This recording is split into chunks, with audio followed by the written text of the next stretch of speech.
எது நமக்கு தேவையில்லையோ அதை நம்மளால கண்ட்ரோல் பண்ண முடியலன்னா அதை விலக்கி வைப்பது நல்லது.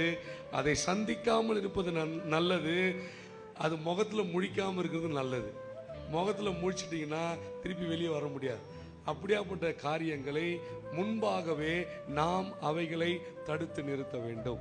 எதிலிருந்து நம்மால வெளியே வர முடியாது என்று நமக்கு முன்பாகவே தெரிகிறதோ அதற்குள் செல்லாமல் இருப்பது நல்லது. ஏனென்று சொன்னால் தேவ ஆசீர்வாதத்தை பெற்றுக்கொள்வதற்கு அவருக்கு முன்பாக நாம் நிற்க வேண்டுமே தவிர எதற்குள்ளேயாவது போய் நுழைஞ்சிட்டு நிற்கக்கூடாது. ஏனென்று சொன்னால் இனி ஒரு நாட்களில் தேவன் நம்மை மேன்மைப்படுத்தி ஆசீர்வதிப்பார். அதனால தான் அந்த வாக்கு தத்தத்தை கொடுத்திருக்கிறாரு. நீ என் பார்வைக்கு அருமையானபடினால் நீ கனம் பெற்றா என்ற வாக்கு தத்தத்தை கொடுத்திருக்கிறாரு. வாக்கு தத்தம் நிறைவேறும் என்பதிலே சந்தேகமே இல்லை.